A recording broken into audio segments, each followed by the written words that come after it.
Hello everyone. And Python for system administration के course में आप सभी का स्वागत है। इस चैप्टर में हम फाइल हैंडलिंग को समझेंगे थ्रू पाइथन। तो लाइक लिनक्स आप वीआई यूज़ करते हैं या आप ईमैक यूज़ करते हैं, या सेम मैनर आप नोटपैड यूज़ करते हैं अपनी फाइल्स को मैनेज करने के लिए इन विंडोज़। तो हम पाइथन में देखेंगे कैसे एक अवेलेबल फाइल मेरे पास है या मैं कैसे एक नई फाइल बना सकता हूँ, कैसे उसके कंटेंट को रीड कर सकता हूँ, उसमें कंटेंट राइट कर सकता हूँ, अपेंड कर सकता हूँ, even at a particular point में कैसे कंटेंट को राइट कर सकता हूँ, एंड इवेंचुअली मैं फाइल को डिलीट कैसे कर सकता हूँ। This is a important concept, तो इसलिए हम इस चैप्टर को टू पार्ट्स में रखेंगे, जहाँ पे फर्स्ट पार्ट मेरे कमांड्स के थियोरेटिकल एस्पेक्ट को कवर करेगा, and in the next video हम जितना भी हमने सीखा है उसका हम एक डेमो करके देखेंगे। तो लेट्स गेट स्टार्टेड। तो सबसे पहले हम यहाँ पे एक ओपन फंक्शन की बात करते हैं। आप किसी भी फाइल को कोई भी ऑपरेशन परफॉर्म करने जाते हैं, may be read write in any of the operating system और एनीवेयर, आपको सबसे पहले फाइल को ओपन करना पड़ता है। तो open function provide you functionality कि आप स्टार्टिंग पॉइंट जिससे आप फाइल मैनेजमेंट स्टार्ट करेंगे, तो एक फाइल ऑब्जेक्ट देगा जिसके अंदर आपके फाइल स्टोर होगी या फाइल के एट्रीब्यूट स्टोर होंगे, एंड अकॉर्डिंगली आप उसके ऊपर एक ऑपरेशन परफॉर्म करेंगे। तो बेसिकली ये आपसे एक फाइल नेम आर्ग्यूमेंट लेता है। It takes a lot of argument, but हम जो हमें रिक्वायर्ड है उन फील्ड्स पे जाते हैं। तो हम ओपन फंक्शन के साथ एक फाइल नेम एट्रीब्यूट देंगे, मोड देंगे किस मोड में मैं करना चाहता हूँ फाइल को open, and if I am want to provide any encoding, तो ये एक ऑप्शनल फील्ड है जहाँ पे फाइल नेम एक्चुअल में आपका एब्सोल्यूट पाथ भी हो सकता है फाइल का, या फिर रिलेटिव पाथ हो सकता है। फॉर एग्जाम्पल, आप जहाँ पे स्क्रिप्ट चला रहे हैं आपकी फाइल उसी लोकेशन पे रखी है, तो you need not to give the complete path. उस केस में आप रिलेटिव पाथ भी दे सकते हैं। And going forward with the mode, यहाँ पे डिफरेंट मोड्स हैं जिसमें आप अपनी फाइल को ओपन करना चाहते हैं। तो ये कुछ मोड्स हैं जो पाइथन प्रोवाइड कराता है। तो अगर आप रीड मोड के संग या आर के संग बढ़ते हैं तो ये डिफॉल्ट मोड होता है जहाँ पे आपकी फाइल ओपन होती है। अगर आप कुछ भी प्रोवाइड ना करें तो ये रीड मोड में ही ओपन होगी। यहाँ पे आप कंटेंट को रीड कर सकते हैं फाइल को, लेकिन अगर एक फाइल क्रिएटेड नहीं है तो ये फेल हो जाएगा। अगर हम राइट की बात करते हैं, डब्ल्यू की बात करते हैं, तो ये हमको फाइल्स पे राइटिंग अलाउ करता है, बट उसके पहले जो भी डेटा है उस फाइल के अंदर वो उसको वाइप आउट कर देगा या ओवरराइट कर देगा। अगर आप एक नई फाइल बनाना चाहते हैं तो इट्स सजेस्टेड कि आप एक्स मोड के संग जाइए। ये तभी काम करेगा जब एक फाइल नहीं बनी हुई है। अगर एक फाइल ऑलरेडी बनी है तो ये उसके ऊपर फेल हो जाएगा। अगर आप ऑलरेडी एक फाइल पे राइट करना चाहते हैं data eight the end of line, मगर आप डेटा को डिलीट नहीं या ओवरराइट नहीं होने देना चाहते हैं, उस केस में आप अपेंड ऑप्शन यूज कर सकते हैं। फिर आता है बी। अगर आप एक बाइनरी फाइल के संग बाइनरी मोड में चीज़ों को एडिट कर रहे हैं तो आप बी यूज़ करेंगे, या फिर टेक्स्ट मोड में कर रहे हैं तो आप टी यूज़ करेंगे। इट्स नॉट मैंडेटरी, आप नॉर्मल जा सकते हैं। बेसिकली दो टाइप के फाइल ऑपरेशंस होते हैं, या तो आप टेक्स्ट फाइल को एडिट कर रहे होते हैं या बाइनरी को। तो binary would come in picture when you have any binary file to edit. फिर आता है थोड़ा updated version R plus and W plus, जहाँ पे आप रीड कर सकते हैं, अपडेट कर सकते हैं कंटेंट को, या फिर आप राइट करते वक्त अपडेट कर सकते हैं। अगेन आपका जो डेटा है वो ओवरराइट हो जाएगा इस तरह से फाइल को ओपन करने में। तो हम देखते हैं हम कैसे फाइल को ओपन कर सकते हैं। तो general open parameter with a file name and a mode जिसमें आप उसको ओपन करना चाहते हैं, एंड मैंने माई फाइल के फाइल ऑपरेटर के अंदर इसको स्टोर करा दिया है इस चीज़ को। अब जो मेरा माई फाइल है वो बेसिकली एक फाइल ऑब्जेक्ट होगा जिसके अंदर जितनी भी मेरी फाइल की इंफॉर्मेशन है वो स्टोर होगी, कि क्या नाम ऑफ फाइल है, क्या मोड है, या किस एनकोडिंग के संग जा रहा हूँ मैं। अगर मैं बाय डिफॉल्ट को एक्सप्लिसिट एनकोडिंग नहीं प्रोवाइड कराता हूँ तो ये UTF-8 के संग फाइल को एनकोड करता है। अब आता है पॉइंट, मैंने फाइल ओपन कर लिया, मैं फाइल को रीड कैसे करूँगा। एक फाइल एट्रीब्यूट मैंने बना लिया, बट अब मैं रीड कैसे करूँ। तो अगर मैं रीड ऑप्शन मेथड देता हूँ, सिंपली आपका जो भी फाइल ऑब्जेक्ट है डॉट रीड मेथड देंगे आप, तो ये आपकी कंप्लीट फाइल को पढ़ेगा, और जो भी कंटेंट है फाइल का वो उसको एज अ स्ट्रिंग प्रोवाइड करा देगा। लेकिन साथ ही साथ एक बार रीड करने के बाद वो आपके कर्सर को, और आई वुड से पॉइंटर को, eight the end of the file ले आएगा। तो अगर आप दोबारा सेम कमांड चलाएंगे तो स्क्रीन पे आपको कुछ भी नहीं दिखेगा। अगर आप जैसे फॉर एग्जांपल ये एक फाइल है, तो बाय डिफॉल्ट जो पॉइंटर होता है मेरा फर्स्ट करेक्टर पे होता है उस फाइल के। तो अब अगर मैं चाहता हूँ कि मैं इससे कुछ एक्सप्लिसिट करेक्टर्स को ही रीड करूँ, जैसे फॉर एग्जांपल मैं फर्स्ट फोर करेक्टर रीड करना चाहता हूँ, तो मैं यहाँ पे इसको फोर प्रोवाइड करा दूंगा, या फर्स्ट फोर करेक्टर को रीड कर लेगा, और मेरा जो पॉइंटर है वो आगे बढ़ जाएगा, जहाँ से वो अपने नेक्स्ट करेक्टर्स को रीड करना स्टार्ट करेगा। तो यहाँ पे पॉइंटर्स का आपको स्पेशल ध्यान देना है कि मेरा पॉइंटर कहाँ पे है। हम बेसिकली टेस्टिंग करते वक्त पॉइंटर की डिटेल्स को भी डिस्कस करेंगे कि पॉइंटर को हम कैसे फाइंड कर सकते हैं।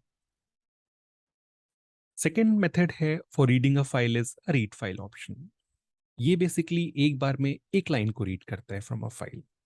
तो आप कोई भी आर्गुमेंट प्रोवाइड करिए, ये एक लाइन रीड करेगा और डिस्प्ले कर देगा स्क्रीन के ऊपर, और पॉइंटर आपका नेक्स्ट लाइन पे चला जाएगा। अगेन आप ये कमांड चलाएंगे, वो नेक्स्ट लाइन को रीड करेगा और पॉइंटर उसकी नेक्स्ट लाइन पे ले जाके ड्रॉप कर देगा। तो जो लाइन आपके सामने आएगी वो एक स्ट्रिंग की फॉर्म में आएगी। ये डेटा ऑब्जेक्ट्स प्लीज ध्यान रखिए, बिकॉज हमने पीछे इनको स्टडी किया है एंड समझा है कि हर ऑब्जेक्ट कैसे अलग होता है और उसकी अपनी प्रॉपर्टीज क्या होती हैं। तो फॉर एग्जाम्पल मेरा, अगर इस टाइम पे मेरा पॉइंटर सेकेंड लाइन पे या फिर एक स्पेस ब्लैंक लाइन के ऊपर है, तो जैसे ही मैं इसको करूंगा वो मेरी इस लाइन को रीड कर देगा और मेरे पॉइंटर को नेक्स्ट लाइन पे जाके प्रोवाइड करा देगा। अब मैं again my file dot read line देता हूं, तो मेरी इस थर्ड लाइन को वो रीड एंड प्रिंट कर देगा। नौ एक ऑप्शन आती है रीड लाइंस। वहां पे हम एक एक लाइन को रीड कर रहे थे, बट क्या हो अगर मैं कंप्लीट फाइल की लाइन को रीड करना चाहूँ, तो read lines is a good option. तो बिना किसी आर्ग्यूमेंट के ये कंप्लीट लाइन को रीड करेगा और पॉइंटर को एंड में ले जाके छोड़ देगा। ये हमेशा ही पॉइंटर को एंड में ले जाके छोड़ेगा, ये ध्यान देने वाली बात है। एक लिस्ट लाइक फॉर्मेट आपके सामने आएगा, और इंडिविजुअल लाइंस जो होंगी वो बेसिकली इंडिविजुअल एलिमेंट्स होंगे लिस्ट के, जो कि स्ट्रिंग्स होंगी। तो अगर आप अगेन अपने file object co dot read lines के संग प्रोसेस करते हैं, तो कंप्लीट लिस्ट के अंदर आपकी सारी लाइंस आ जाएंगी। यहाँ पे हमारी तीन लाइंस हैं, तो यू वुड नोटिस कि मेरे पास तीन स्ट्रिंग्स आ रही हैं, और for n basically new line a backslash n is appended, and मेरा pointer is at the end. अगर आपको सेलेक्टिव कुछ लाइंस रीड करनी है, फॉर एग्जांपल मेरे को फर्स्ट टू लाइंस रीड करनी है, तो मैं यहाँ पे इसके संग आर्ग्यूमेंट प्रोवाइड कराऊंगा जो मैं लिस्ट की तरह प्रोवाइड कराता था। तो मेरी बेसिकली जीरो से स्टार्ट करेगी, टिल टू जाएगी, बट टू को रीड नहीं करेगी। जहाँ पे जीरो मेरा फर्स्ट स्ट्रिंग का इंडेक्स होगा एंड वन मेरा सेकेंड इंडेक्स होगा, and it will read my elements like that. और मेरा पॉइंटर बट इस केस में मेरा थर्ड लाइन के स्टार्टिंग में नहीं आएगा। जब भी आप रीड लाइंस यूज करेंगे आपका पॉइंटर हमेशा एट द एंड आएगा। तो अगर आप दोबारा ये कमांड चलाएंगे तो आपको स्क्रीन पे कुछ भी नहीं दिखेगा, क्योंकि आपका पॉइंटर पूरी फाइल को रीड कर चुका है। ना एक ऑप्शन आती है कि मैं लूप्स भी यूज कर सकता हूँ अपने फाइल के लाइंस को रीड करने के लिए। पीछे जो मेथड्स पढ़े दे आर गुड, अगर आपके पास एक लाइन है, दो लाइन है, पांच लाइन है, बट व्हाट अबाउट कि एक फाइल में 500 लाइनें हैं या 100 लाइन्स हैं, then it would not be feasible कि मैं रीड लाइन को बार बार चलाऊं। तो मैं यहाँ पे लूप्स की हेल्प ले सकता हूँ। तो हम अभी हमने लूप डिस्कस नहीं किया है, but I would tell you the structure कि कैसे लूप काम करेगा। तो यहाँ पे बेसिक फॉर लूप यूज कर रहे हैं। अगर आप में किसी ने कोई भी स्क्रिप्टिंग यूज की है, मे बी पावर शेल में या फिर बैश में, तो ये सेम सिंटेक्स फॉलो करता है फॉर अ फॉर लूप। जहाँ पे सबसे पहले मैं अपने फाइल ऑब्जेक्ट के अंदर कौन सी फाइल को मेरे को रीड करवाना है और किस मोड में, वो मैं आपको मेंशन कर दूंगा। उसके बाद मैं फॉर लूप को यूज करूंगा, जहाँ पे आई मेरा बेसिकली वेरिएबल है जिसके अंदर माई फाइल को वो स्टोर करेगा।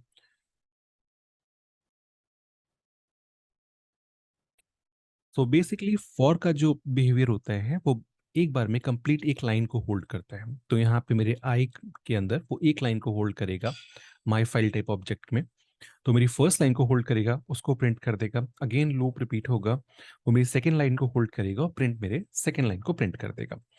तो इन दिस मैनर आप एक बेसिक फॉर लूप यूज करके अपनी सारी लाइंस को प्रिंट करा सकते हैं। नाउ आप एक वाइल लूप भी यूज कर सकते हैं, बट वाइल लूप के संग आपको ध्यान देना पड़ेगा कि वाइल लूप प्रेजेंस या एब्सेंस को ध्यान रखता है। तो क्या मतलब है हम देखते हैं। जैसे फॉर एग्जांपल ये मेरा एक एग्जांपल है जहाँ पे मैं माई फाइल टाइप की फाइल ऑब्जेक्ट में अपने फाइल को स्टोर करा रहा हूँ। अब जब मैं इसके बाद वाइल लूप यूज करता हूँ, तो वाइल माई फाइल, तो ये मान के चलेगा कि ये फाइल हमेशा अवेलेबल है, इसके लिए ये फाइल कभी खत्म नहीं हुई। तो आई नाम के वेरिएबल के अंदर या ऑब्जेक्ट के अंदर ये my file dot read line, जो कि मेरी एक लाइन को डिनोट करता है, उसकी वैल्यू को स्टोर कर लेगा और उसका प्रिंट करा देगा। बट क्या होगा अगर सारी लाइंस कंप्लीट हो गई, उसके बाद भी प्रिंट कराता रहेगा because my file is available for it. तो इस सिचुएशन को हैंडल करने के लिए हम यहाँ पे एक ब्रेक ऑब्जेक्ट लगा देंगे कि अगर तुम्हें एक लाइन में कुछ भी ना मिले, not even new line character, उस केस में ले जाके ब्रेक कर दो। सो वी वुड अज्यूम कि ये हमारी एक लास्ट लाइन होगी। Maybe in the end of the file we can put some character like EOF और EOT, सो दैट हम उस वर्ड को मैच करा दें एंड अपने लूप को ब्रेक करके हम बाहर आ सकते हैं। अभी हमने लूप्स पढ़े नहीं है, तो अभी इस पे इतना स्ट्रेस मत करिए, खाली ये देख लीजिए कि कैसे हम लूप को यूज कर सकते हैं। तो जो भी हमारा आउटपुट है, बेसिकली कंटेंट है मेरी फाइल का, वो प्रिंट हो जाएगा मेरे स्क्रीन पे। नाउ बेसिक हमने रीड करना सीख लिया, अब मैं एक फाइल में राइट करना चाहता हूँ। तो राइटिंग हमने पीछे देखा हम दो मेथड से कर सकते हैं। अगर मैं नॉर्मल राइट ऑपरेशन यूज कर रहा हूँ, तो उस केस में मेरा जो पुराना डेटा है वो उसको ओवर राइट कर दे रहा है।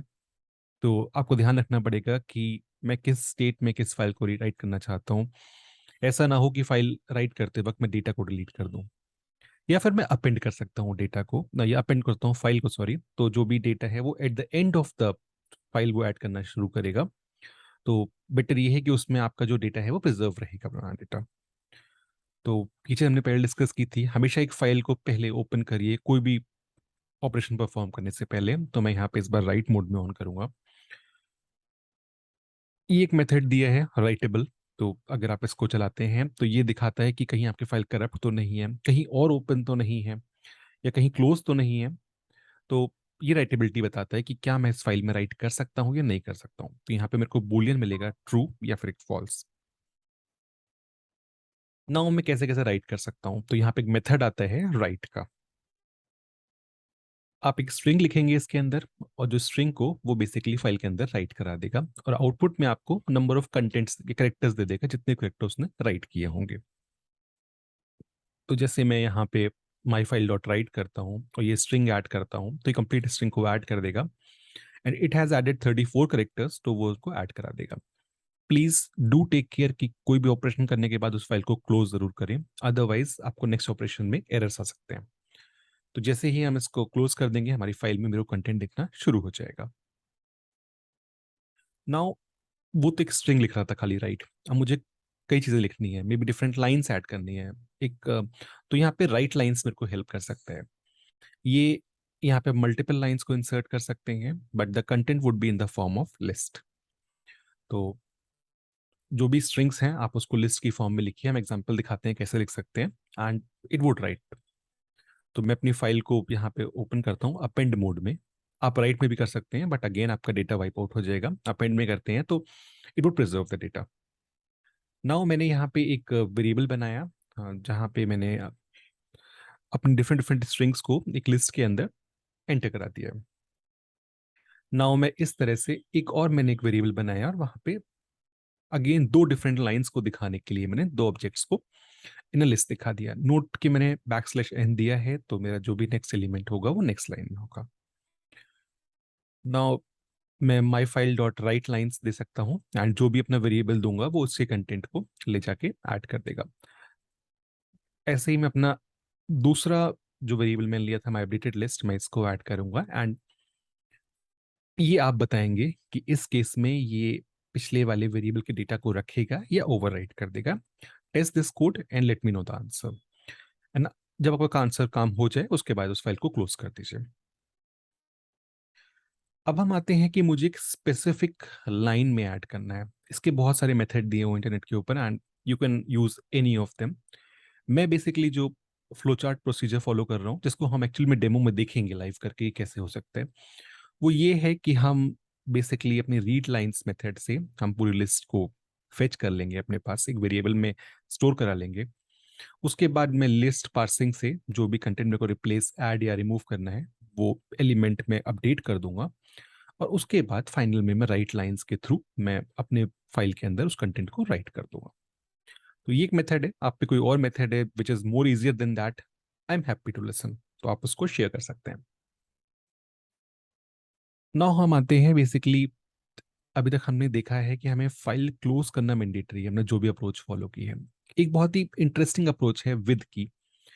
या मेथड कह सकते हैं, जो कि आपको बहुत ज़्यादा प्रोग्रामिंग में देखने को मिलेगा फाइल हैंडलिंग के वक्त। तो ये बेसिकली इसमें आपको फाइल क्लोज नहीं करना पड़ता है, सबसे अच्छी बात ये है। एक पर्टिकुलर सिंटेक्स है जिसमें अपनी फाइल को ओपन करेंगे विद के संग, जहाँ पे विद कीवर्ड देंगे। अगेन आप ओपन यूज कर रहे हैं, एंड आपको नीचे याद होगा हम फाइल ऑब्जेक्ट को पहले स्टार्टिंग में रख रहे थे, file object is equals to करके। यहाँ पे आप फाइल नेम दे सकते हैं, फाइल मोड, जो भी एट्रीब्यूट्स थे वो देंगे, एंड उसके बाद एज करके लास्ट में एक फाइल ऑब्जेक्ट दे देंगे। तो इस बार जो भी मेरा वेरिएबल यहाँ पे या मैं की दूंगा वो मेरा फाइल ऑब्जेक्ट की तरह काम करेगा। नाउ हमने मैक्सिमम ऑपरेशंस करके देख लिए फाइल के ऊपर, नॉट मैक्सिमम ऑब्वियसली, हमने रिप्लेसमेंट या फिर ट्रैवर्सिंग नहीं फॉलो की है, जो कि इस फंक्शन के संग उतना ईजियर नहीं है। हम डेफिनेटली बाद में डिफरेंट स्ट्रैटेजी से ट्राई करेंगे। फाइनली हम देखते हैं कि हम फाइल को कैसे रिमूव कर सकते हैं। इसके लिए मैं यहाँ पे ओएस मॉड्यूल का यूज़ करूँगा। तो हम सिंपली ओएस मॉड्यूल को इंपोर्ट कर लेंगे। किसी भी मॉड्यूल को इंपोर्ट करना हो तो आप सिंपल इंपोर्ट कीवर्ड यूज़ करिए, एंड उस कंप्लीट मॉड्यूल को या उसके सब पार्ट को आप इंपोर्ट कर सकते हैं। नाउ यहाँ पे मैं OS dot remove function use करूँगा या मेथड यूज़ करूँगा इसका, और अपने फाइल का एब्सोल्यूट पाथ दे दूंगा जो मैं रिमूव करना चाहता हूँ। एंड इन दिस मैनर हम अपनी फाइल को रिमूव कर सकते हैं। तो इस सेक्शन में बेसिकली हम इतना ही थ्योरी डिस्कस कर रहे हैं। प्लीज प्लीज प्लीज आप नेक्स्ट सेशन में हमारे साथ कनेक्टेड रहिए, वहां पे हम एक स्क्रिप्ट का डेमो देंगे for the same, and it would be more interesting to see. तब तक के लिए thank you very much, and thanks for being such a nice audience. Bye bye.